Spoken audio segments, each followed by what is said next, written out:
Hello everyone and welcome to another high-low game of Age of Empires. Today we've got a sequel to a matchup that happened about a month and a half ago, but with the civs reversed, as Hera, playing as the Poles in blue, takes on MbL, playing as the Malay in red. Now all the players heard their herdables explore their immediate surroundings and try to get their butts up to Feudal Age ASAP. A little bit easier said than done for the Malay, if you know what I mean. Not a bad time for us to take a look at the civ matchup that we are going to be watching today. The Poles are a civilization that likes to focus on their cavalry. Their scout line units come with a small attack bonus against archers, can be upgraded to do trample damage, which is very, very helpful in the late stages of the game for the Poles, since they're one of the only two civs in the game to have their hussars replaced with winged hussars, which are already tankier and stronger than normal hussars, and also come with an attack bonus against gunpowder units and an even bigger attack bonus against monks. Now, if you're in the mood for something a little bit heavier, cause a little bit more damage to your opponent, well, Pole Knights and Cavaliers, they can be upgraded to cost a lot less gold. And when I say a lot, I mean it, from 75 to 30 gold, making it much easier to spam these heavy cavalry units starting in the Castle Age. Now, to back up those men on horses, the Poles can field a unique unit, the Obuch, a tanky, well-armored infantry unit whose attack actually reduces both the melee and the pierce armor of its opposing unit by 1 unit with each swipe of its massive oversized Nadjack. I realize I said the word unit a few too many times in that sentence. Now, to support the production of their cavalry units, Pole stone miners also generate a little bit of gold every time they work the quarry. Their farmers have access to a unique structure called the Folwark, which I'm assuming we're going to see any second now. The way the Folwark works is basically it creates an aura around it. Any farm seated within that aura, 8% of that farm is automatically added to the coffers of the Poles, leaving 92% for the player to gather. And they, by the way, also offer 5 population space, just like a house. Pole villagers themselves are harder to raid starting in the Feudal Age because, like Viking berserkers, they do regenerate HP. Although I should now amend that intro, because now we've got also the Georgians and all their mounted units regenerating HP. Speaking of someone who might want to reduce the HP of some Pole units, let's take a look at MbL playing as the Malay in red. Primarily a naval civilization, but one that comes with a few late game land features that are potentially incredibly deadly. To start with, their battle elephants, ridiculously cheap. In Castle Age, they are 25% cheaper. In Imperial, 35% cheaper. They get all infantry armor upgrades for free, so take a look at the top right of your screen. You'll see those 3 boxes in the middle bottom area there light up as MbL hits Feudal, Castle, and if we're lucky, Imperial. And their militia line units can be upgraded to cost only food, no gold. And so while they don't actually get champions, when you combine this unique technology, the forced levy upgrade, with supplies, it turns their two-handed swordsman into a cheap trash unit that costs only 65 food. Lastly, if you want to raid your opponent's base, the Malay can turn to their other unique unit, the Karambit. Right, why did I say other unique unit? Not too sure. They have 1 unique unit. My apologies, my goodness. You can turn to your unique unit for the Malay, the Karambit Warrior. This is basically the Zergling of Age of Empires, an incredibly cheap, super fast, but on the whole kind of weak infantry unit that only takes up half a population space. So for example, if you've got 20 of them, you're only taking up 10 population room.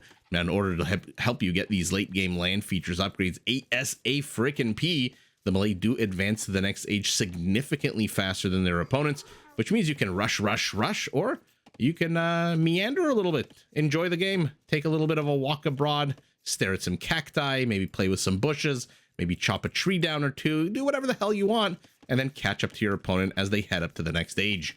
So those are the 2 civilizations we've got before us. Hera going somewhere with that scout. MbL going somewhere as well. Looks like MbL actually going a bit more of the correct path. Although, to be fair, this is Age of Empires, so when you spawn here, you would kind of assume that your opponent is right here. And if you're Hera and you spawn right here, you kind of assume your opponent is right here. But no. 1 player spawning at the 4:30, 1 player spawning at the, let's call it 8:45, 9 o'clock position. Because why the hell would this game ever make sense with pathing and teleporting units and units trying to jump off the edge of the map? My personal favorite. Now, I should have said sold right as I finished my civ introductions, because somebody recently commented that they like to watch Age of Empires at 1.25 speed on YouTube. And when you watch my introductions on 1.25 speed, apparently the civ intros sound like I'm a Sotheby's auctioneer. And so I did fully intend to yell out the word sold right at the end of those Civ introductions, which would have confused about 99.99999% of you, not confuse the one person who posted the comment. But I guess now that I've explained it, it won't really confuse you anymore. Scouts engage into one another at the 9-minute mark of the game. Both players are, by the way, in the Feudal Age. Our Malay, getting there quicker, does have a 2, now 3 villager advantage. Although I suspect by the time I finish this sentence, there we go, Hera is back up to a 2 villager deficit. MbL primary gold exposed to the front. Has Hera seen it? He has, as a tinkle tinkle sound warns us that there are a few spearmen attacking one another here. Where is that primary stone to the back? Extra gold to the back as well. I like the forest coverage for MbL. Very much in the forward position, helping to wall off against any potential threat here from our pole. Does have a little bit of stone off campus. And where's the third gold? Forming part of the wall off to the south, which, by the way, MbL, very much interested in walling off at the moment. Let's take a look at Hera's base as these two spearmen continue to engage, but ultimately disengage. We'll take a look real quick. Primary stone, a little bit center position. Not really on, but not really off the attack path. If MbL decides to go south with his very aggressive man with a pointy stick. Primary gold, nice and safe. Forest's also thick and juicy. Also in a bit of a defensive position here to the front. Extra gold to the top. Extra gold very exposed to the front. Additional stone useless here on the opposite side of a forest. And for all, you know, don't look a gift horse in the mouth. Don't spit it out, whatever the expression is. I think it's don't look a gift horse in the mouth. 2,500 extra wood to the back of the pole base. Definitely going to help out. And by the way, here's the full work. So when you click on this structure, it creates an aura. 4 tiles in each direction. If you see the farm within here, let's say your usual farm, 8% goes immediately to your bankroll. And 92% is left behind. So I like to say, and I'm going to continue saying it, that I think the poles are, in my opinion, the most synergistic civilization in the game. There are a lot of civs that have features that kind of blend into one another, that augment and you know, help one another out. This feature leads into that. This savings leads into this. I feel like the poles, all of their features basically lead into one thing, which is a big old cavalry spam. Now, of course, with the poles, we've seen many a different strategy. Their foot archer play lately has been quite de jour, even though if you take a look at the top left of your screen, you see they are missing the ring archer armor upgrade. But their foot archer line, aside from that, is pretty much perfect. But still, the way the civilizations have been designed, I'm interested that Hera is kind of sacrificing 5 farms worth of extra food here by placing these farms very much near the TC. Now 6. Where the hell did you think you were going, Spearman? And how the hell did you get in here? I guess this was open. Okay, wait a second. First of all, Hera's army is nowhere to be found on the offensive side of the map, which is a little strange. He saw MbL walled off. I wonder how much of the wall off he's actually seen. And 1, 2 of the spearmen do die. It looks like the archers got 1 kill. The villagers got the other. Is it this half-dead one? Yeah, it is. Hero. I always like to compare villagers who kill units and then immediately go back to work into Cincinnatus, the gentleman in charge of defending the Roman Empire, who instead of taking power for himself afterwards, just went back to rural farming life, because why the hell would you want to keep holding on to power, especially in Roman times when your odds of surviving are pretty darn low. Okay, enough of a rant. Let's see now. Hera is finally on the other side of the map. How much of MbL's wall off has he seen that he's pushing in through the front? Hasn't seen the south. Saw, I guess, just a little tip here with the 1 palisade. Saw this. So Hera is right now assuming that MbL is walled in completely, and his assumption is pretty much correct. Looks like on the other side of the map, MbL has managed to pick off a villager. Uh-oh. There he is, decaying into the farm on his back. At least he gets to stare up at the sky as he dies. I'm assuming on a map like Arabia in the Feudal Age, not a lot of light pollution. So I'm assuming you can see all the constellations and all the various galaxies and whatnot. One of my big bucket list items is to spend about a week to 2 weeks, if not more. I don't know. I'm silly being so specific. Spend some time in Montana, in the US, big sky country, as they call it. and just with no light pollution, just stare up, because there is a famous Carl Sagan quote that basically talks about how when humankind was in its very, very early stages, a lot of our achievements and explorations and advancements we owe to looking up at the night sky, this creating patterns where no real patterns exist, and, you know, constellations and astrology and mythology and cosmology and all that kind of stuff. And as society became more advanced, fewer people look up at the sky. And so I kind of took that to heart when I was a teenager and I read that quote from him. So Montana, being from Toronto, Canada, is pretty much the closest I'll ever get to big sky country. Although I guess I could go to northern Canada, but who the hell wants to be in minus 40-degree weather when they're looking up at the sky? In any event, I said my rant was over like an hour ago, and now I'm ranting about a completely different Carl Sagan quote that nobody really cares about or wants to hear about, as we've got a bit of a scout or a brew in MbL. The Malay, big surprise, does hit Castle Age first, although Hera not too far behind, has sacrificed a bit of Vil production to get there. He's now down 7 villagers.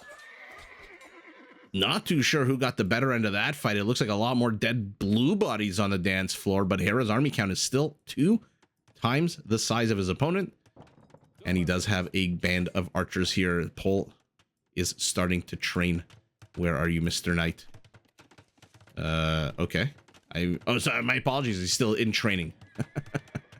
There we go. Fresh recruit pops out. Second TC for our pole, placed off campus here next to the gold. Extra TCs 1 and 2 next to the gold, wood and stone for our Malay. Decent locations. And oh, he hinders a construction site now. Interestingly, okay, he will see it. I was gonna say, interestingly, I wonder if he'll be able to catch wind that it's a TC, or maybe he'll think that with the villagers heading to the wood, it's just a lumber camp. But no, he sees that it's a town center, returns home. Will he try to convert the knight? Of course he will. And RNG not in his favor. Hera realizes very quickly, pulls his knight back. Still has a 3 army unit lead, although this time it's not 6-3, it's 8-5. And Hera is down 10, now 9 villagers. Okay. Is this really the first market our pole is getting? Okay. 0 villagers on stone. So I don't think we're going to get to see Schlachter privileges, knight spam anytime soon. No villagers here. No villagers here. And MbL going light cavalry. Does suss out the market, and will he penetrate a little further in? He does, and he sees the TC here. Will he get a villager? No, they're too quick. Too quick to the reaction time of Hera, who, again, shockingly only has 1 folwark at the moment. I understand you want to kind of protect yourself from raiding, this exact situation of the Malay running in, darting in, trying to get damage and darting out. That's why you have spearmen. That's why you can wall off your base. But Hera's saying, nuh-uh, I'm just going to wall off to the south, and the rest, I'm going to invite you over for dinner, and I'm going to see how many of your units I can kill while at that dinner. And MbL says, you know what, I'm happy to oblige. I'm kind of hungry. The only thing that will satiate me like a vampire is the blood of villagers. And so he now has a 7-6 kill leads. Ooh, he's going to bounce. So MbL just kind of poking in, prodding, trying to find damage to the north, to the south, displaying some of that amazing micro we saw out of him when he was playing another game versus Hera. And by the way, I did want to explain my intro about this being a sequel. A month and a half ago, MbL played a game against Hera on the ranked ladder. MbL was the Poles, Hera was the Malay. So literally the exact same matchup, but the civs were reversed. I'm not going to say spoiler alert because it was a month and a half ago. If you haven't seen it, I mean, first of all, shame on you. Shame on you. Pause the video right now and go watch it immediately. And number 2, the Pole wins that battle. So MbL does take the W in that case. We did see a few elephants. I wonder if we're going to see a few elephants today as well.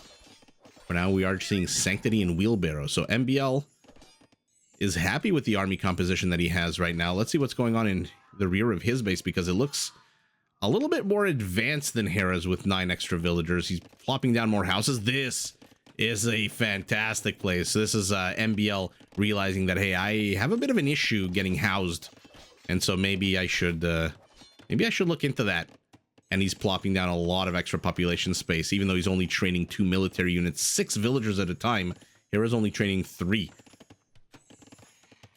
So we'll see how far our Malay can take this lead. No player really banking any resources. Why do I feel like we're in the Feudal Age with monks here? We've got archers, light cavalry, and a couple of monks. One knight does not a castle age army make, and the knight dies, by the way. So, so now we're back to the feudal age. We have an archer, spearman, and light cav versus an archer, spearman, and light cav. Sure, their stats are a little better. They've got fancy armor, which slows them down a little bit. But aside from the monks, it's pretty much feudal age and the castle age. All right. Topsy-turvy, Willy Wonky style game so far, as MbL now abandons the multi-pronged attack, brings his entire army forward, but doesn't really push in, doesn't really accomplish very much. What is he doing back home? He must be booming the hell out of his economy. A 4th town center going up for him, and villagers with 659 stone. Hee, says the monk as he shows these villagers a couple of sexy dance moves on the way to the party. Uh-oh, Hera's about to get pressed into here. What does he have to deny this? In the forward position. Okay, 8 light cav and an archer. In theory, with amazing micro, can deny a little bit. And look at Hera. He doesn't know the castle is here, but he sees the villagers lining up. No, they're not. This is not a police lineup. He knows they're lining up for a reason. And now the castle. I mean, that is a very annoying thing for MbL to have to deal with. Is a bunch of units blocking the construction site, giving Hera a few of those precious seconds of knowledge. And when you give the best player in the game at the moment knowledge, okay, I'm not giving you my spearman, he says, then you are giving him way too much time, way too much information and power. But does it really matter? Malay Castle is up. Where the hell are those karambits? Light cavalry are engaging. Hera is down in upgrades. MbL has 2 armor upgrades. My apologies, I'm an idiot. I was looking at the infantry armor upgrades, which light up automatically, and my brain just registered. And then when I said it, I said, wait a second. The Malay don't get the 2nd and the 3rd armor upgrades for their mounted units because their elephants would be way too powerful at 25 to 35. But unfortunately, I don't think we're going to get to see elephants because we're getting Squire's Imperial Age for both players. Now, if you're wondering, how powerful is the Malay uptime reduction? Here are the numbers, okay? While the players disengage temporarily as the castle fires on a TC. You and me, you know, the average civilization in this game, we want to go up to castle age. It's just under 3 minutes. It's 160 seconds, 160. The Malay, 96. So they save a full minute. You want to go up to Imperial? Well, it's just over 3 minutes at 190 seconds. So 3 minutes, 10 seconds. The Malay, 114, which is about 80 seconds. Almost a minute and a half quicker. Isn't that bonkers? That's pretty bonkers. What's also bonkers is Hera engaging here, sacrificing a bunch of units. Oh, here we go. Karambits are out. But that actually went a little bit better for Hera. I guess the overwhelming numerical advantage that he had. Oh, the most annoying raiding unit in the game. The little man with 2 swords who takes the big step forward when he attacks the Karambit. Gets 1 villager. Counter castle going up for Hera as well. There's another folwark being dropped with 8 farms around it. Ooh. Looks like these guys wanted to go work on the farms after they completed the castle. Silly auto shifting of focus. A 2nd castle. Wait a second. Oh, mamma mia, look at this. I should learn to say mamma mia in other languages. However you say mamma mia in Malay. We've got elephants. He waited until Imperial. No attack upgrades, no armor upgrades. And he's leading Hera's army the hell away from the town center. Oh my god, he's got 6 elephants, or maybe I'm reading too much into this. I thought he was going to lead Hera to the other side of the world there for a second. But now, no, now he's leading Hera right into it. Why would you lead your enemy straight into your surprise? Oh, that is so sour. Hera sees the stable. He sees the flags. He sees 3 he knows what's coming out of here. What else would be trained in there right now, if not elephants? Oh, what a sour move by MbL. Twice signaling to Hera, first with those villagers lining up for the country fair, and now drawing his light cavalry into those stables. Twice signaling to your opponent what you're doing. He's up to 12 battle elephants. When will MbL whip it out? When will those elephants make an appearance? For now, Treb on Treb is happening here as this first Malay castle looks like it's about to fall. Okay, so he's waiting until he gets Devotion to make them harder to convert. Now, interestingly, the Malay, somebody in the chat, or in the chat, I'm used to live streaming now. If you didn't know, I'm a big live streamer now on Twitch. Somebody in the comments let me know if I'm right. I believe the Malay are the only elephant civilization to have heresy. Not that MbL has 1,000 gold right now to spend to make sure Hera can't convert his elephants. Hera, by the way, very calm and collected with only 4 monks. I mean, if I saw a big elephant transition, especially now that they're popped out, you best believe I'd be going about 40 monks. So MbL pops a few out, pops the other ones out. He's still a minute away from elite. No, Hera presses the issue. I mean, fantastic gameplay out of both of them. MbL trying to hide the elephants, Hera forcing the elephants to pop out, and in they waddle. I was about to say, I think the only elephant civ to have heresy, so if MbL so wished, these units would die when they get converted instead of getting actually converted. 1 Treb down, a 2nd Treb down, 2 elephants for our pole. The one and only armor upgrade for these elephants finally researched by MbL, who is pressing the issue with more stables. But there's a bunch of crossbows here. He's going after the monks. 1 monk falls, the 2nd monk falls. They do clump, which means the trample damage of the elephant, which I believe is 25% within a blast width. I might be wrong about that. Now, usually this is a very expensive fight for the Malay just to get 3 Trebs and a few trash units. I mean, it's still an expensive fight. Who's kidding who? But 3 Trebs are not a cheap thing. And now he's pivoting north. They do have husbandry, I believe. Yeah, there it is. So they do move a little bit quicker. Still move faster than villagers. Where the hell are these elephants going, though? Okay, the ones on the right are chasing a Treb. They will not get to that Treb. The ones on the left realize they're being chased. Turn around. There's block printing for our pole, so he's going to be able to see a lot further and convert from a lot further away. 12 range. Oh, MbL. Oh, we like to say pathing is shite in this game, but I don't think that was pathing. I think this is the wrong move command click there. And MbL's not leaving. He is stubbornly walling himself into the left, but the right is completely open. And he says, I'm going to take your gold come hell or high water. But hell or high water looks like a converted battle elephant. In this case, elite converted battle elephant. Another one pops out, another one dies, and now MbL runs away. Now MbL wisely avoiding this castle here. I mean, things were a little quiet in this game, I'm not gonna lie, for a little while. Like I said, it looked like they were building feudal age armies in the castle age, and then all of a sudden the last 5 or 6 minutes just absolutely erupted in chunky chaos. Let's see if Hera can stop this castle from going up, or at the very least punish the villagers who are trying to get it up.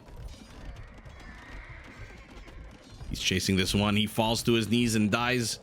MbL still 13 elephants to the 2 of the pole, but even arbalesters that fire on an 8 against your armor of 4, because the Malay also don't get husbandry. Sorry, they do get, we know they have husbandry. They don't get bloodlines for their elephants, which is on the whole, I mean, 20 HP, not exactly the biggest deal in the world, more the armor upgrades that they're missing. The point I was trying to make is that the crossbows still do a damn decent job against these elephants. Another engagement here, confusing AF. Who is taking this? Our pole has 41 army count. Our MLA has 14 in a very dyslexically confusing number count. But slowly, Hera now has triple the army count. MbL still has over 100 villagers. And now he's adding 3 monasteries in the very forward position with 700 gold in his pocket. Okay. Elephant does close. Well, there you go. How would this game have looked if MbL didn't have to wait 3, 4, 5 seconds to construct the castle? But more importantly, if his light cav didn't maneuver from here to here and draw Hera's light cav. If his light cav had continued going this way, for example, maybe even bring 2 or 3 villagers as a sacrifice, you know? Just to confuse the enemy. Maybe throw in a little bit of a, you know, a little sweetener to sweeten the pot. if Hera hadn't discovered this clump with its flags up, if MbL could attack with elite battle elephants instead of the regular battle elephants that moved in initially, how would the game have looked like, I wonder? Man, oh man. Somebody once in the comments a month or so ago mentioned how it would be super cool if AI could eventually be trained, like a chess match. You know, you insert where the pieces on the board are, because ultimately Age of Empires is just a very complicated chess match with an economic side with resources. But these are all still tiles. These are all still units that have, you know, various movement patterns and speeds and attack, whatever. If you could insert this image into AI or pause the game at like the, when was it, 33 minutes in or so? And if you could stop the matchup right now, how would it look like? How would it all play out if AI took control? So we'll see. Maybe you never know. In like 4 or 5, 10 years, maybe, if we're all still around, if the sun hasn't destroyed us, like in the movie Knowing with the greatest actor in the world, Nicolas Cage, maybe we'll find out. But for now, look at the chunky waddly boys with their exercise bands on their feet. Oh, what a freaking beautiful unit. But doesn't really matter. All of that is conjecture. What we know at the end of the day is that our poll did see twice what our Malay had in store. And to be fair, round 1 went to MbL when he played the polls. Round 2 goes to Hera when he plays the polls.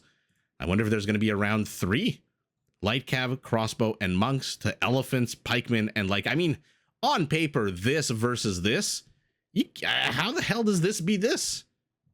But it's not really on paper, is it? 17 minutes in, 30 minutes in is their peak APM. Economically, yeah, very, very similar. MbL, if you remove the gold, basically identical economies. 14 conversions. Literally 10% of the Malay army became pole. Now, I'm assuming not all 10 were elephants, but probably a significant chunk of that were elephants. On the other side of the world, 3 conversions out of 124 is what, 2.5%, 13 raisings to 3. I'm surprised MbL didn't get more raisings, but to be fair, his trebs didn't last as long as these pole trebs. And MbL, I don't know what the hell he was doing here, just building more and more infrastructure, trying to cloister these villagers in while leaving this part completely open. But in any event, I wonder if MbL had hidden these elephants a little bit better, how the game would have progressed, because for the longest time, he did have an economic lead. Right before those elephants popped out, he looked like he was in a very prime position with 2 castles up. He had his own trebs. He had a nice villager count. He could have repaired that castle ad infinitum if he wanted to. And ultimately, Hera says, I like the idea of one castle one right next to the other. There's your raisings, by the way. Oh, what a beautiful animation. I fanboy a lot of this game. I do apologize. Or I don't apologize. It's a beautiful game. What can I say? But Hera with the double treb, harassment to the north with the monk. Thievery. Elephant thievery is basically what it is. These 4 monks have 4 conversions. They're probably all elephants. And ultimately, you can attack in... Okay, this elephant looks like he's literally about to die because I can't click on him, which means he is a ghost. Patrick Swayze elephant here. Ultimately, MbL just runs out of steam. And even though he's got a good amount of resources to train a good amount of elephants... Actually, wait a second. Did I even end at the end of the game? Yeah, I think... My apologies. I don't know what happened. My brain just glitched out there for a second, thinking that, wait a second, no, I didn't, in fact, end on the end of the game. But if MbL had waited until they were elite battle elephants, if he could have dealt with those monks trying to convert his elephants... Again, because the Malay elephant doesn't have the last 2 or the second and the third armor upgrades, I say this during live streams, I feel real bad for this elephant. I know he's cheap. I know you can spam it. First of all, still not cheap, right? It's cheaper, but it's not cheap to spam this unit. I still feel kind of bad for this unit. It kind of comes out for a short time, overwhelms. There's certainly a very, very decent castle age timing for these units, especially when you combine it with the Malay quicker uptime. But as the game goes on, because they're missing the armor upgrades, it really is a the graph just goes down. I don't know how else to put it. The usefulness of this unit goes down, and then the Malay can start spamming their forced levy units. They can start spamming Karamids, but MbL, Oh, look, he took a shot. He took a shot with elephants. It did a little bit of damage, got 3 trebs, got a few light cavalry units for all the good that that did. But Hera, undeterred, just continues pumping out units. He expands to the north as MbL presses into the south. And now MbL is, in fact, in a villager deficit. Hera has killed 38 villagers to the 13 MbL killed and has killed 50 more units, half more units than MbL has. And with those kinds of numbers, even with a decent amount of gold and food, there's not really much that our Malay can do. Not with all of his stables in the forward position here, and a bunch of them still under construction. Yeah, he's got no stables at home. Not that I can see immediately. And so ultimately just runs out of gas, unable to train his most powerful unit. And even though he can spam a little bit, he can't spam for very long because now this castle is under assault. And this is his final castle. I don't think he got forced levy. I don't think he got, definitely didn't get thalassocracy to turn his docks into harbors, because I don't see any water on this map. But ultimately, Hera with the clutch hold. MbL again, I wonder if he didn't signal twice to his opponent what he was doing, if he could have surprised Hera a little bit more than he did and have inflicted a bit more damage than he did if this game would have continued, and if we would have seen light cav spam with Lakitic Legacy or Schlachte spam of heavier cavalry take on the Malay battle elephant spam. But that's neither here nor there.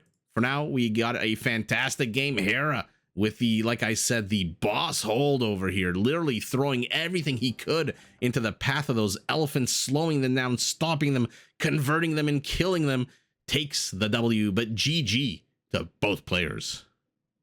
Did you enjoy this video? Check out these other clips and make sure to subscribe and enable notifications so that you're notified of my latest uploads.